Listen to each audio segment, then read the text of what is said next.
8:40. Vamos inmediatamente a nuestro panel de conversación. Montserrat Rolano, muy buenos días. Muy buenos días.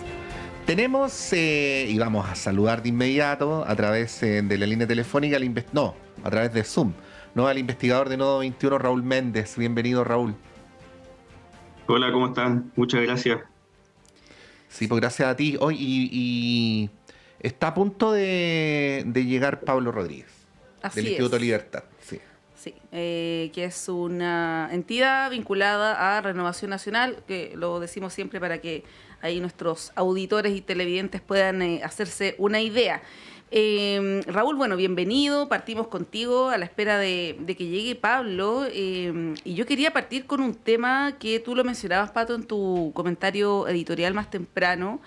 Lo de las listas parlamentarias da para hablar un montón de rato, ¿cierto? Pero ha llamado particularmente la atención el caso de la lista de la Federación Regionalista Verde Social y Acción Humanista, que llevan, como hemos dicho, 190 candidatos. Ayer hubo una decisión política del presidente de remover al único ministro que tiene ese partido, la Federación, que es el exministro ya de Agricultura, por haber roto la unidad, se supone, es lo que se especula, porque además en el escueto comunicado de presidencia no se especifica la razón, y el presidente tampoco lo ha hecho. Pero bueno, esto nos lleva al tema que planteabas tú, Pato, más temprano, esto del transfugismo político, cuáles son los límites.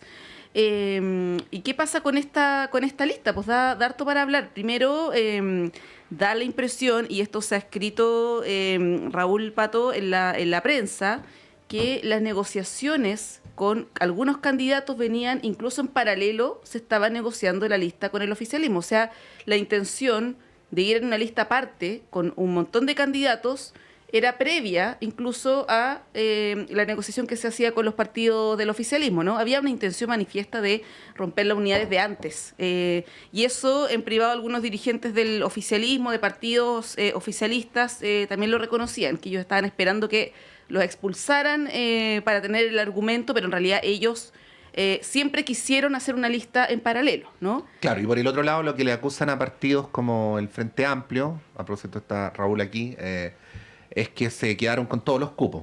Entonces, no es que ellos se fueran porque son los malos de la película, sino porque estos otros partidos grandes acapararon los cupos y los dejaron a ellos sin posibilidad de competir. Claro. Entonces está el tema de haber negociado esto desde antes, que pareciera no ser lo más leal del mundo. Pero bueno, también está el tema de los nombres, lo que tú mencionabas, Pato, de qué tienen en común entre sí. Por ejemplo, Miguel Ángel Calisto, ahí está Germán Correa, que también va por esa lista, y la tía Pikachu, ¿no? Puede parecer caricaturesco, pero yo creo que vale hacerse la pregunta.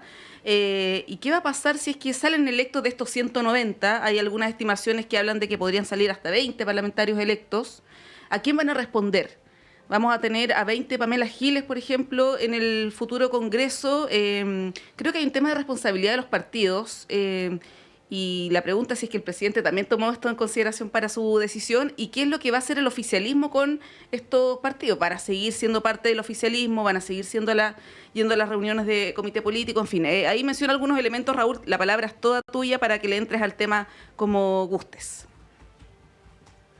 Oye, el relato que hacen es bastante decidor. Yo estoy muy de acuerdo con lo que mencionan. De hecho, la idea esta de la negociación en paralelo, si se llega a comprobar tal cual como han ido saliendo los hechos a la luz, me parece que es bastante complejo, porque no solo plantea una opción legítima de los partidos, que puede ser la decisión de ir en forma conjunta para promover la elegibilidad del pacto y tener mayor cantidad de representantes del sector político en un escenario de avance de la derecha en la sociedad generalmente.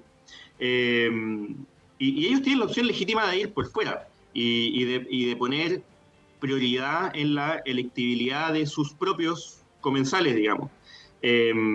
Pero al parecer, como mencionas tú, ellos ya tenían decidido desde antes esta idea de ir por fuera, y eso ya va un poquito más allá de esta idea de una opción que uno puede tomar, sino que rompe confianza.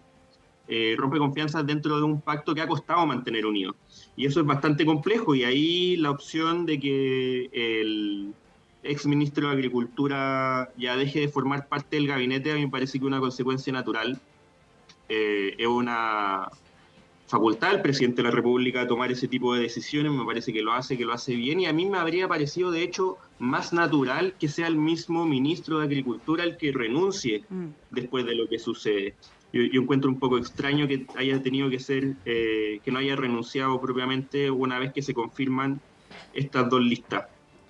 Y bueno, y hemos visto en estos días cómo se ha tratado de pasar la responsabilidad de esta decisión que es complicada para un sector político en general, no solo para los partidos. Se ha tratado de pasar la responsabilidad a los demás partidos, en particular el Frente Amplio, como mencionaba. Se ha dicho como que se ha tratado de quedar con todos los cupos, pero aquí hay que ver algo que es, digamos que es aritmética pura, no es una conclusión demasiado elevada. O sea, si uno ve la cantidad de diputados que lleva cada partido y los compara con la cantidad de diputados que tiene el Congreso actual, tú decías, esta lista paralela lleva casi 190 candidatos, muchos de ellos son de los partidos del FELPS o de Acción Humanista, cuando ellos tienen, el FELPS tiene un diputado y la Acción Humanista tiene dos, en condiciones que el Frente Amplio estaría llevando 38, 39 diputados en la lista del oficialismo completa, y tiene alrededor de 20 diputados, o sea, no llega al doble. Y todos los partidos, de hecho, tienen al menos el doble asegurado en la lista. Hay que decir, la Democracia Cristiana, la ADC y otros. Entonces, hablar de que se quedaron con todos los cupos, es realmente es buscar excusas de una decisión que, como decías tú, Montserrat, ya estaba tomada desde antes. Y es compleja para un mundo de la izquierda, de la centroizquierda, porque rompe confianzas, confirma una idea también de la ciudadanía, de esta forma de hacer política que no es transparente, que es con intenciones ocultas, y que finalmente termina haciendo que las mismas personas se alejen. Yo creo que en todas esas dimensiones es bastante complejo. Sí, ahí, Raúl, y saludamos a Pablo, ¿eh? Bienvenido, Pablo. Hola. Sí. Raúl, para continuar con el punto, yo más temprano mencionaba el ejemplo de Calisto, ¿no? Hay quien me puede decir, bueno, pero es solo un caso. Bueno, pero es un caso dentro del tema que estamos tratando, ¿no? Y no me quise ir al último, quise irme más atrás, porque Calisto fue elegido en cupo de la Democracia Cristiana. Durante este periodo legislativo renunció a la Democracia Cristiana para este nuevo partido llamado Demócratas. Hasta el fin de semana pasado apoyaba a Matei. Ahora entra una lista donde se ha declarado explícitamente que la condición para entrar es apoyar a Janet Jara. Entonces, cambió de candidato en 2 días, ¿no? Pero el tema es el siguiente. La narrativa de esa lista es que es una segunda lista que apoya a Janet Jara. Tal cual la primera, ¿no? Esa es la narrativa. ¿Tú crees que es tal cual la primera? O sea, un votante progresista, te lo pregunto directo, ¿podría confiar en que de ganar las elecciones los eventuales diputados de esa lista van a ser diputados oficialistas? ¿O de ganar Kast o Matei van a ser diputados que van a trabajar con unidad de propósitos con esa eventual oposición? ¿Tú crees que un votante progresista podría confiar en eso o no? Siendo más claro, incluso Miguel Ángel Calisto no ha manifestado su apoyo a Janet Jara, y entiendo que le preguntaron a Flavia Torrealba sobre ese apoyo y ella no lo confirmó, al menos. Entonces, no es una cuestión de que si yo crea o no, está ahí. No, ahora, no te pregunto por Calisto, te pregunto por la lista, ¿no? O sea, por Calisto también, pero... No, que entiendo que todos los demás de alguna forma lo han hecho. Ahora, vuelvo quizá un poco a lo que mencionaba Montserrat antes. Podrían apoyar a Janet Jara, digamos. O sea, hay una coalición amplia de oficialismo también que está en el Congreso el día de hoy, pero efectivamente, hoy día el sistema político presenta tan pocos mecanismos de control de lo que hacen los parlamentarios dentro del Congreso con respecto a los principios o a las decisiones de los partidos políticos, que esto ya es un paso más allá en esa pérdida de control. Cuando tú llevas todas estas personas que realmente no tienen ningún punto en común, ni siquiera a nivel de principio, o sea, ni siquiera a nivel, en este caso, de candidato presidencial. Pones en riesgo, efectivamente, lo que pueda suceder dentro del Congreso el día de mañana, en un nivel que ya hemos visto, o sea, ya tenemos experiencia aprendida con respecto a esto. O sea, ya quizá en este periodo, en el anterior, no podría decir, más o menos estábamos recién intentando, porque el último cambio grande fue el 2015, pero hoy día sabemos lo que va a pasar, más o menos podemos proyectarlo, y hemos visto las consecuencias de eso. Lo comentaban antes, creo, Marisela Santibáñez también, con el voto dirimente para que se pierda la mesa de la Cámara de Diputados.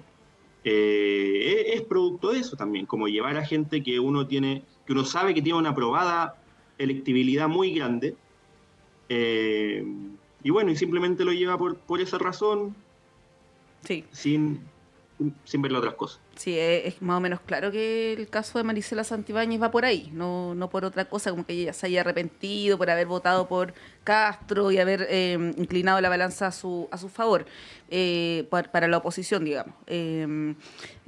Pablo, bueno, están los ejemplos que hemos puesto. Yo mencionaba lo de la tía Pikachu, que claro, no es algo peyorativo ni ofensivo, sino más bien una persona que no tenemos claridad de cómo se va a comportar en el Congreso, así como hay muchas otras también. Por ejemplo, ayer Germán Correa, que participó del panel, yo lo pondría como el ejemplo opuesto, porque uno sabe cuáles son el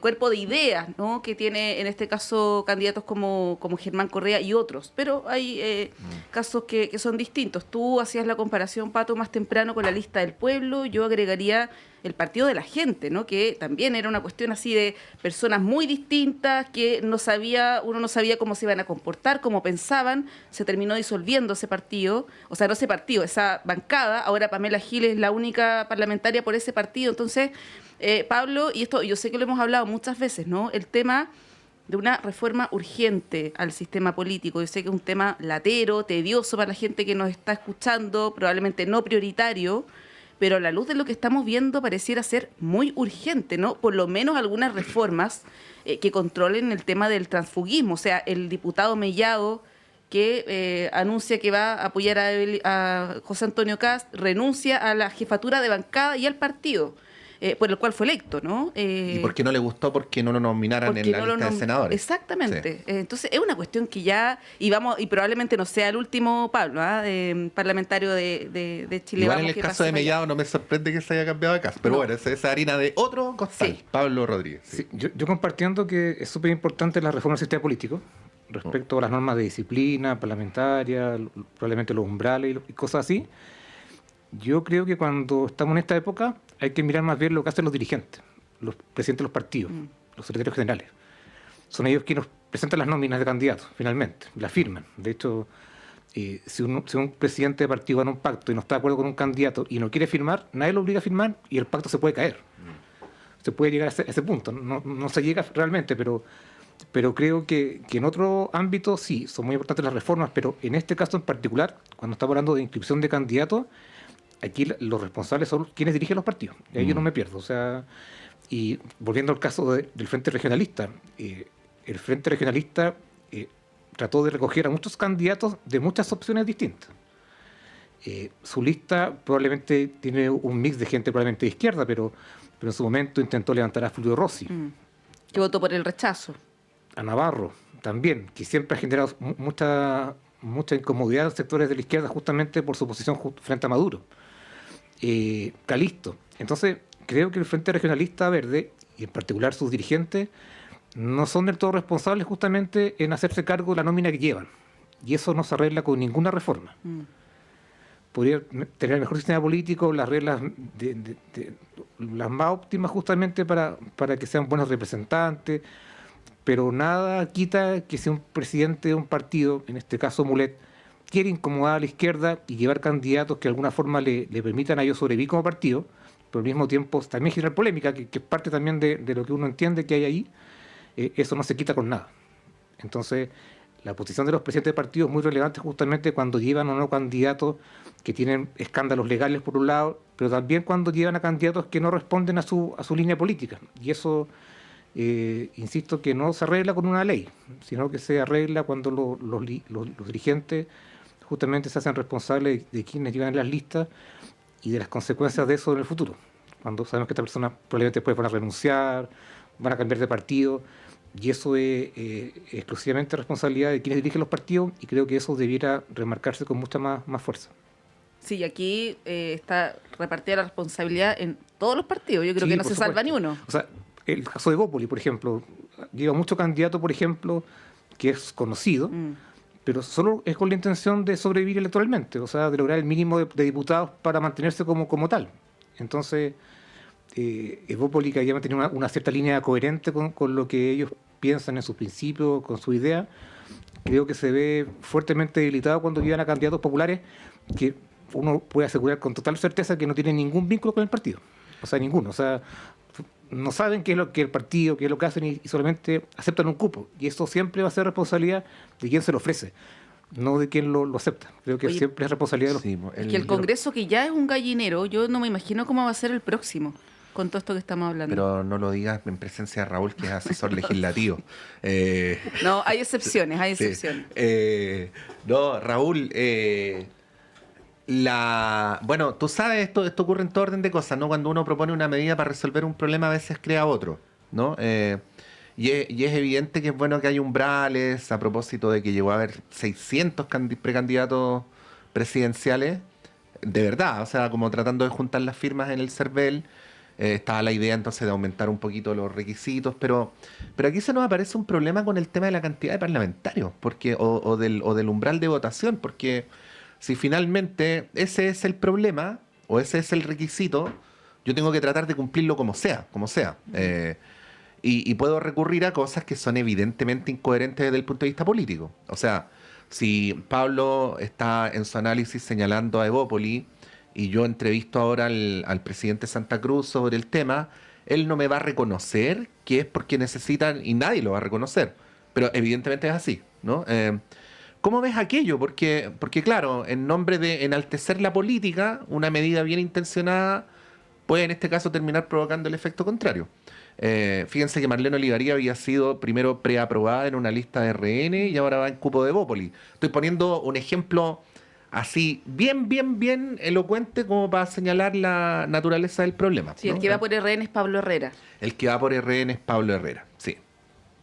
Que pueden encontrar en Spotify, sí. Y en Sin Filtro. Y en también. Sin Filtro. Sí. Bueno, Sin Filtro va a tener una bancada propia. sí. Raúl.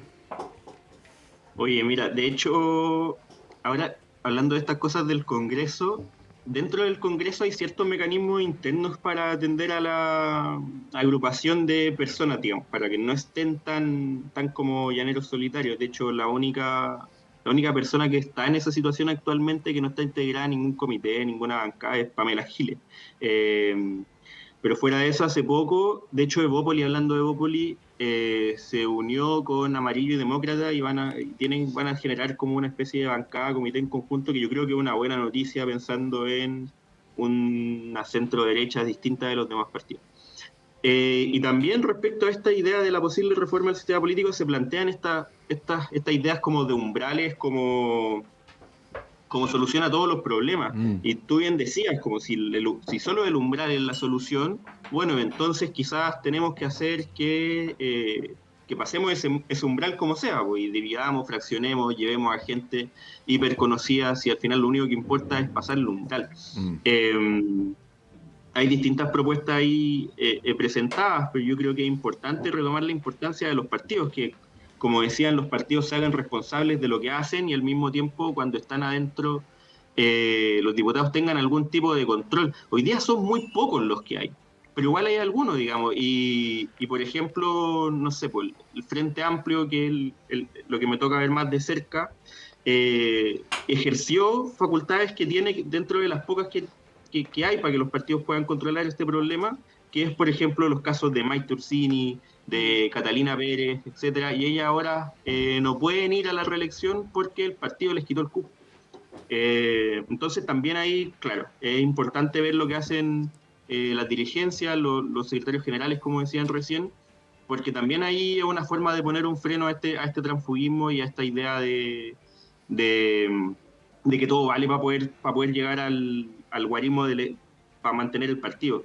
Y lamentablemente a veces son cosas a las que no se les pone tanta atención, pero que están ahí, digamos. Yo creo que una reforma del sistema político tendría que ir en esa dirección.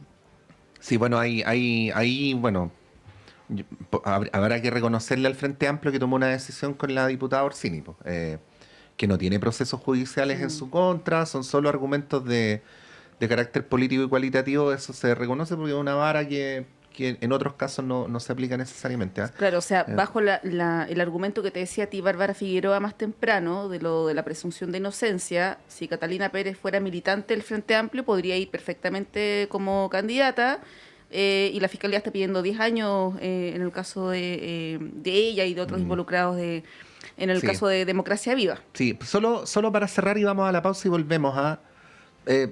quizás no sea necesario que lo aclare, pero lo voy a aclarar igual. Los señalamientos que hacíamos poniendo como ejemplo a la tía Pikachu, más conocida como Giovanna Grandón, no tienen nada que ver con un irrespeto a su persona, ni con su legítimo derecho a postular, ni que a una persona que, como ella se ha autodefinido, es una dueña de casa, pueda postular a un cargo de representación popular, ¿no? Se puso como ejemplo por una cosa bien precisa, que es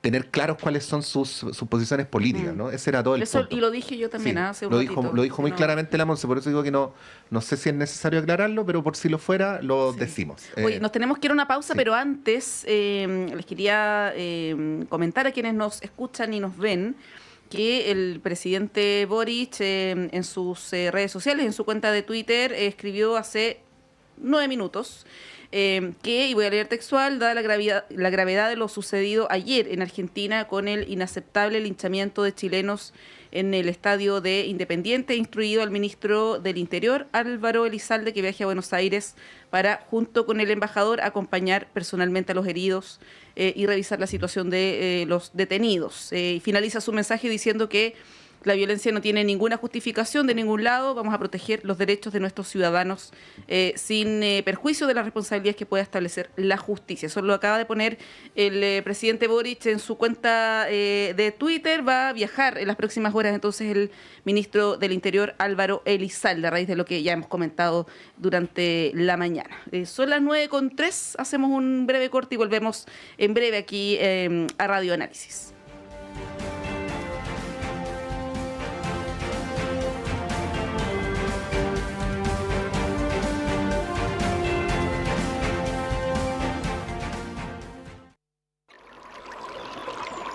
Aguas Trayén o Cascada en Mapudungún es la mejor agua purificada con tecnología de última generación. Para más información, visite su página web www.aguastrayen.com.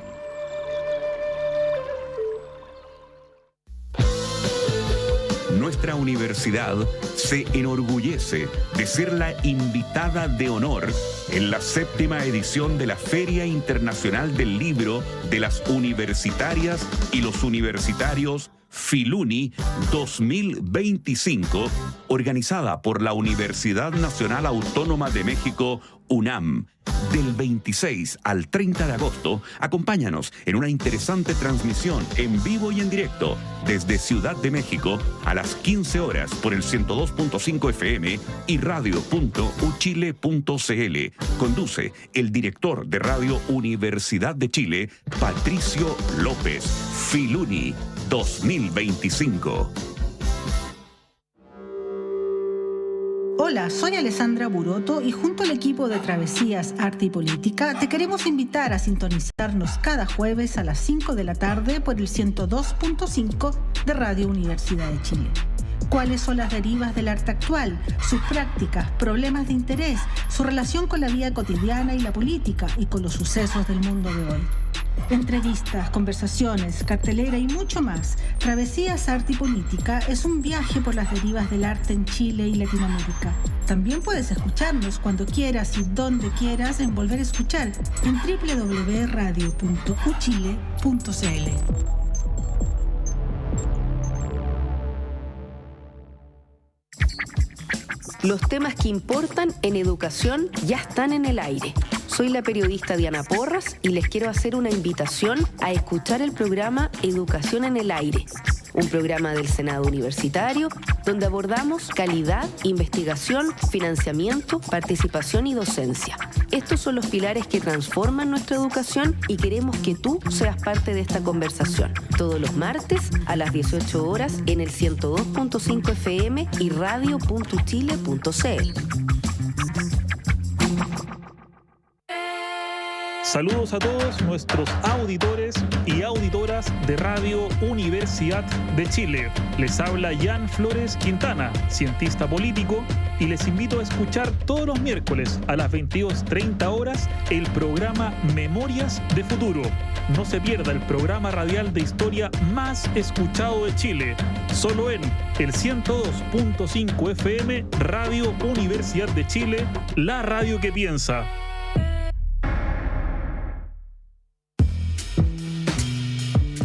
¿Cómo les va? Soy David Ponce, conductor y periodista de Altavoz, y les invito a sintonizar nuestro programa cada sábado y domingo a las 7 de la tarde por Radio Universidad de Chile. Una hora de noticias y estrenos por Altavoz, con más volumen para la música chilena por el 102.5 FM y por la señal de radio.uchile.cl.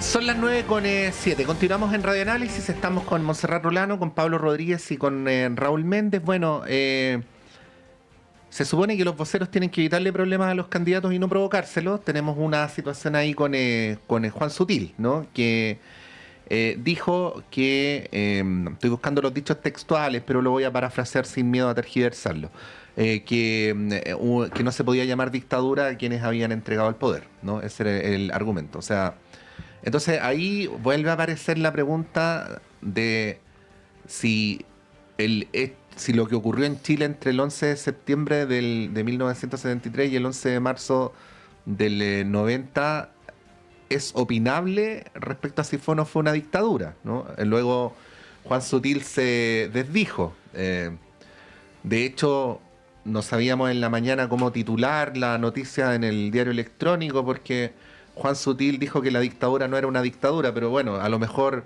es opinable si fue o no fue una dictadura, no lo sé. Pero yendo al trasfondo, dos cosas, ¿no? Primero, el momento en el que aparece esto, porque probablemente va a ser uno de los hechos por los cuales más notoriedad va a tener durante la semana en curso la candidatura de Evelyn Matei. Creo que esto incluso está adquiriendo más notoriedad que la presentación del programa de Evelyn Matei, que fue a principios de esta semana. Y por el otro lado, esta presunción que cada cierto tiempo se le achaca a Chile Vamos, que en su condición de derecha democrática en comparación con supuestamente la otra, no lo sería tanto en la medida que cada cierto tiempo renueva públicamente, a veces a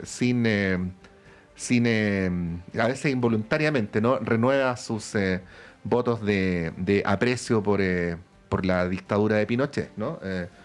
O si no es una dictadura, ustedes me lo dicen. Bueno, en fin, ahí abro el tema. Pablo. A ver, obviamente Sutil llegó con un rol importante que tenía que ver con ordenar la campaña, y eso probablemente lo ha hecho internamente en cuanto a equipo, en cuanto a remover gente, traer otra. Y esa es por la labor por la cual él debiera dedicarse. Yo no sé si es un buen vocero político, primero. Al igual que Coloma, yo creo que tienen un rol distinto. Tienen un rol de ordenar un comando y una campaña que se veía fuertemente amenazada por lo que está pasando frente a las candidaturas de Kass y también de Jara, y por lo tanto yo creo que ellos no son voceros justamente de la campaña. Y por lo tanto no creo que no deberían ejercer ese rol. Yo creo que es la candidata justamente la que tiene que... Diego Paulsen estaba en ese rol, pero sí, finalmente... creo que al final los tres tienen un rol como de administrar lo que tiene que ver con la campaña. Hay que ver más la interna, pero entiendo que son los tres. Pero Sutil no es un buen comentarista político. Creo que es un dirigente que no tiene experiencia política, y yo no quiero defender a nadie, pero yo creo que no quiso decir bien o no se expresó de buena forma. Porque la misma frase que él dice, él sí habla de gobierno dictatorial. O sea, al decir que no es una dictadura o algo así, no recuerdo textual. Vamos a buscar textual, la verdad Sí. que sí. Inmediatamente después dice, fue un gobierno dictatorial. Entonces yo creo que se enredó. Yo no trato de... O sea, trato no de defender cuando no hay que defender las cosas, pero creo que en este punto creo que él quiso decir algo que no lo expresó de buena manera. Dicho todo lo anterior, sí es bueno que él haya salido prontamente a de alguna forma aclarar el tema, y eso es siempre bueno para alguien que tiene vocería o que intenta tener la vocería, y creo que de alguna forma trata de explicar lo que menciona, pero aquí el punto es que te abre un problema político muy grande, y eso es la consecuencia. O sea, uno podrá querer decir algo, pero podrá expresarlo mal, y eso igual tiene consecuencias, y por lo tanto eso sí debe ser evaluado públicamente, por la opinión pública, por los medios de comunicación, y ahí por lo tanto creo que es un error importante de que alguien opine de temas que no maneja del todo bien, o que sencillamente no sepa expresar. Yo creo que ahí hay un problema justamente de cuando las personas intentan tener un cierto protagonismo en temas en los cuales yo creo que no les corresponde. Yo creo que aquí la principal vocera de la candidatura de Matei tiene que ser Matei, y quienes están tratando de fortalecer su comando o lo que está pasando en la campaña tienen que tener un rol interno, y eso creo que debiera quedar mucho más claro, tanto para el equipo interno como para la ciudadanía, de que es la candidata es Matei, y es la que tiene que hablar justamente por su campaña. Claro, porque Matei ya había despejado el flanco del pinochetismo, ¿no? Mandó una carta a Sebastián Edwards, que en su momento también se cuestionó que la carta no fuera dirigida a las víctimas o a la población en general, y varios meses después, además. Sí, y eso fue clave también en la alianza con demócratas de amarillo en general, y con uno en particular para la parlamentaria. Entonces, yo creo que la figura Sutil enreda un tema que estaba zanjado, pero creo que tiene que ver más con un problema de comunicación de algo que él quiso decir realmente. Sí, bueno, Raúl, está en estas frases que de alguna manera quedan, ¿ah? Por ejemplo, lo de Kast de la semana pasada, que iba a gobernar por decreto, que nunca lo dijo, pero se instala la idea, y después de que él puede decir que no 1000 veces, pero se instalan estas frases que efectivamente complican a la candidata. No sé ahí cómo lo ves tú, y te hago la pregunta también, si es que el hecho de que ella tenga voceros, varios voceros, que no sé si es ideal también tener tantos voceros, pero no tiene que ver con que cuando la misma candidata sale a hacer sus propias vocerías, ha cometido errores. O sea, es evidente que en el diseño se tomó eso en consideración, también en el caso de Janet Jara, para ser justos, ¿no? Pero yendo a Evelyn Matei, ¿cómo lo analizas? Mira, lo decía Pablo recién, esta idea del problema comunicacional en el comando de Evelyn Matei, que ya sea con respecto a sus voceros, sea con respecto a ella cuando ha salido a hablar sobre este mismo tema, a mí me da la impresión de que tanto error comunicacional finalmente es un síntoma de un problema de convicción. Ellos realmente aún no se forman la convicción con respecto de lo que pasó en la dictadura, y cada cierto tiempo tienen esto desliz hacia la validación de un régimen autoritario como fue en ese periodo. Ahora bien, me parece que aquí esta falta de convicción también representa el problema que ellos tienen para enfrentar esta primaria. Normalmente, porque creo que esto no aplica para la campaña de Janet Jara, porque ella no tiene una competencia relevante por la izquierda, pero normalmente lo que se ha hecho en las primarias es reafirmar un bloque electoral que te permite pasar a segunda vuelta. Y después en segunda vuelta están las transiciones hacia el centro o hacia otros sectores, donde la idea es que te permita ganar la elección presidencial en el balotaje. Pero Evelyn Matei en este momento se posiciona como en un no lugar. Ella no está a la derecha convenciendo a la gente de derecha, porque ya hay alguien que está ocupando ese espacio y lo ha hecho bastante bien. Y no está tampoco en la derecha creciendo, o sea, y no está tampoco en el centro buscando a esos votantes moderados que podrían haber sido huérfanos de las alas más liberales de la derecha y la exconcertación.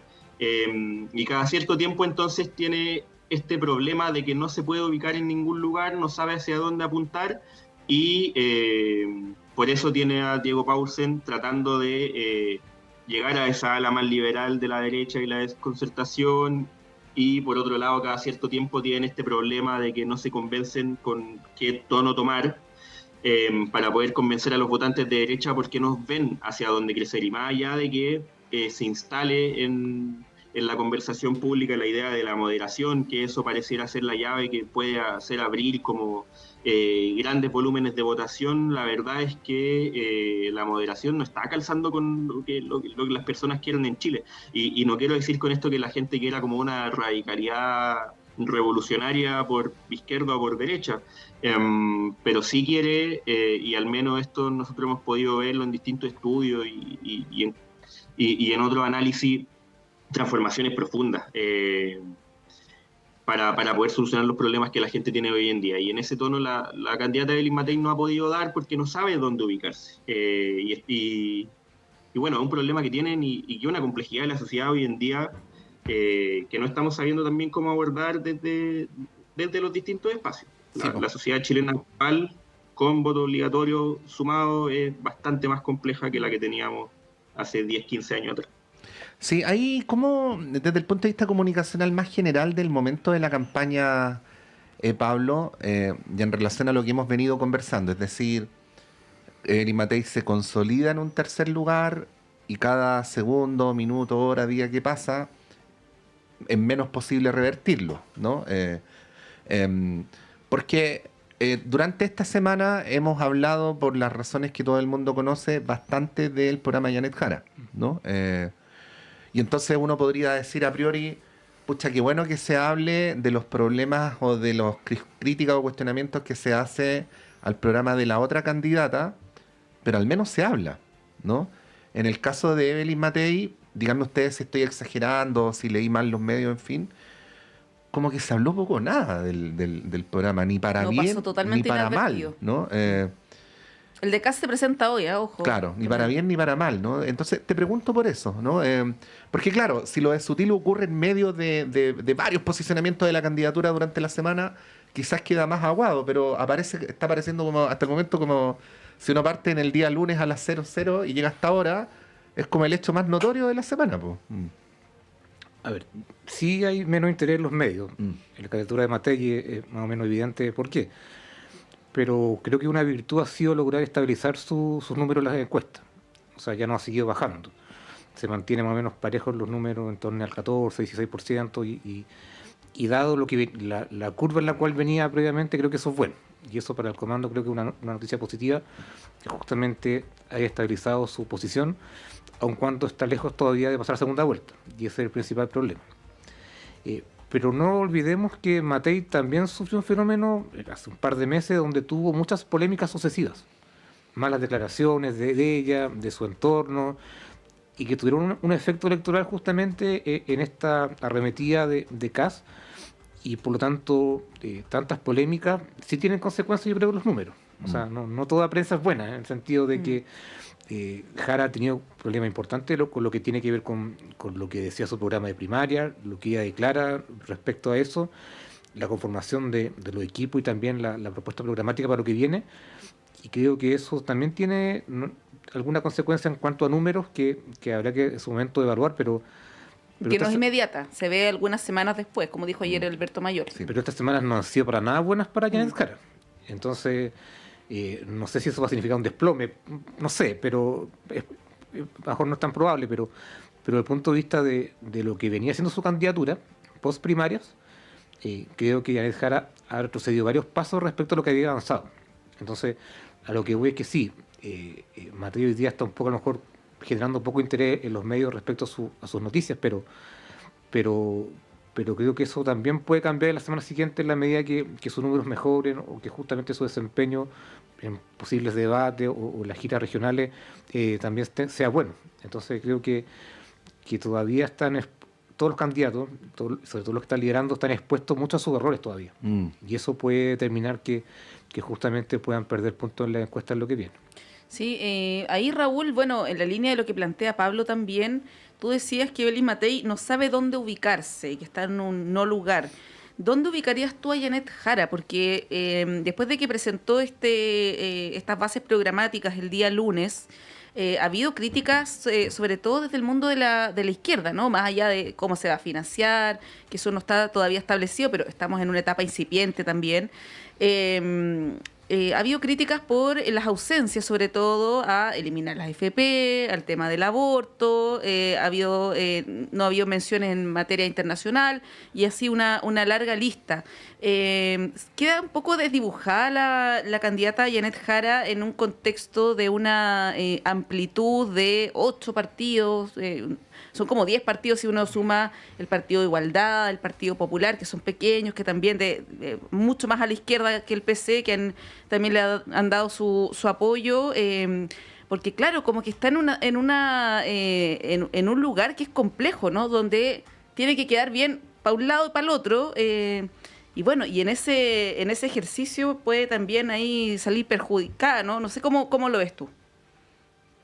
Claro, y por eso mencionaba un poco antes que esa idea de cómo se han enfrentado las primarias antes un poco no aplica para el caso de Janet Jara, porque siempre llegaban varios candidatos de un sector con más o menos posibilidad y eso te hacía tratar como de reafirmar a los propios y eso probablemente traía como consecuencia programas más maximalistas que hablaran como en ese sentido.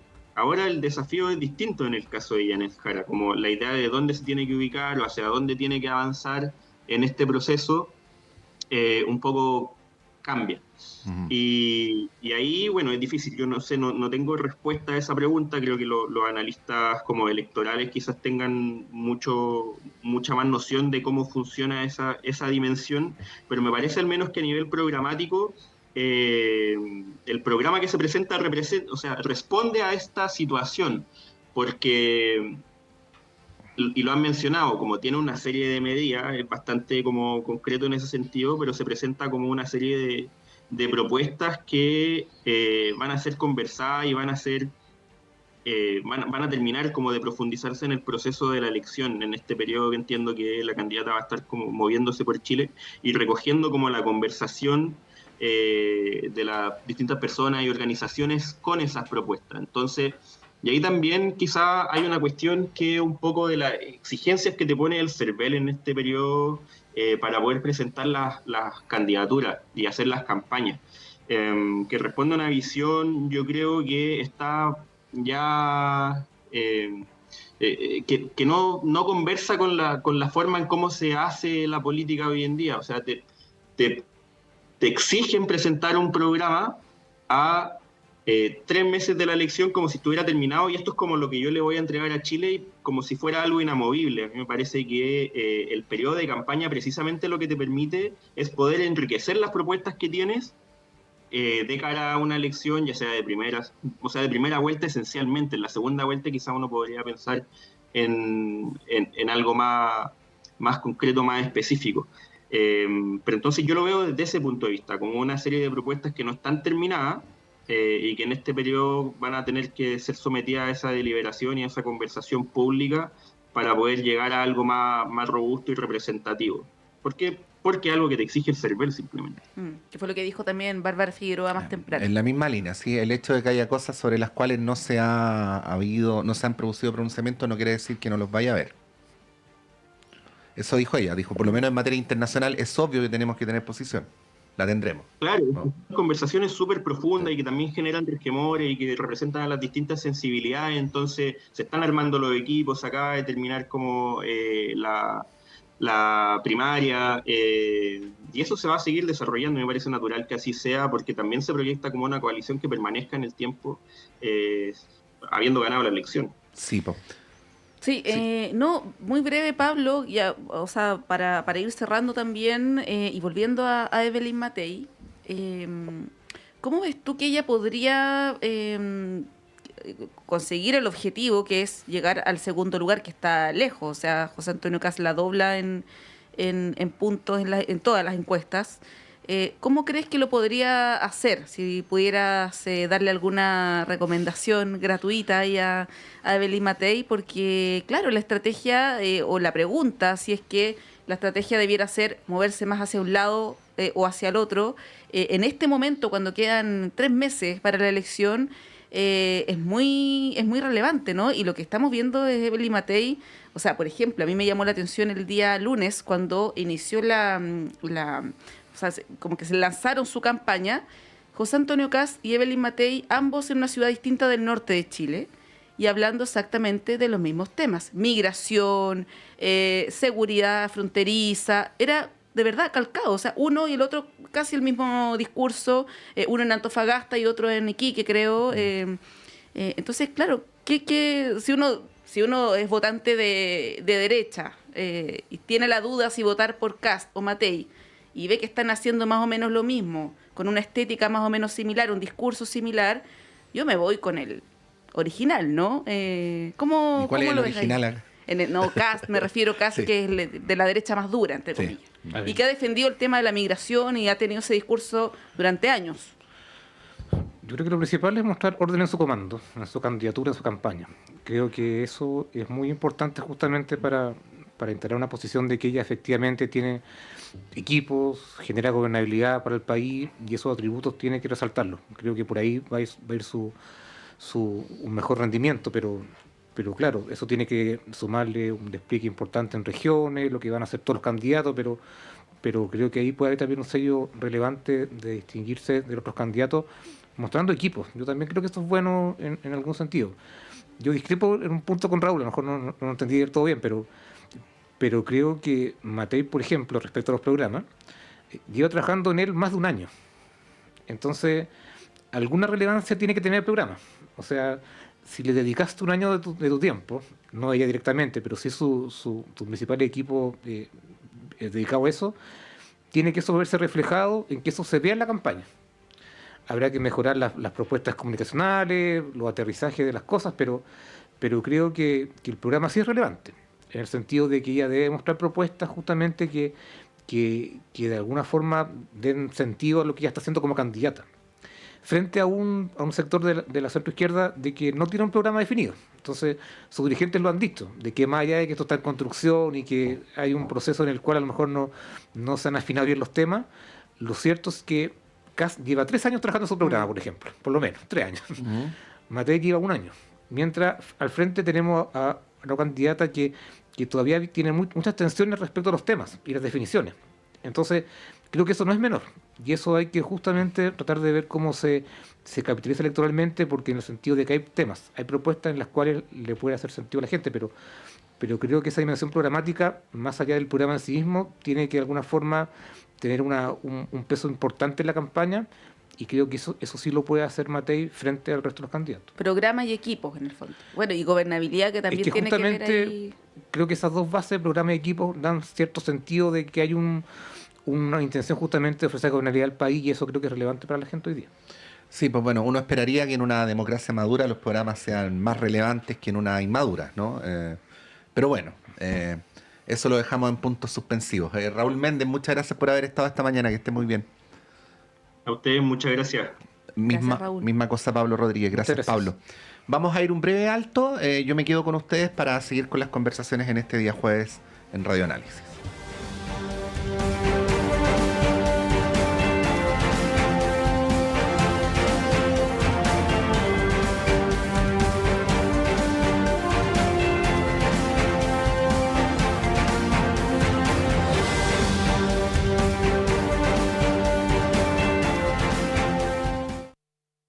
La clase de marketing digital de hoy tendrá por tema identidad en Internet. Cómo agregarle valor a tus contenidos en redes sociales. Yes. ¿Sabían ustedes que sus perfiles en redes sociales no son suyos? Ah, ¿no? No, porque la red social solo se los presta. Y si se van de ella, el contenido se pierde. ¡Cha!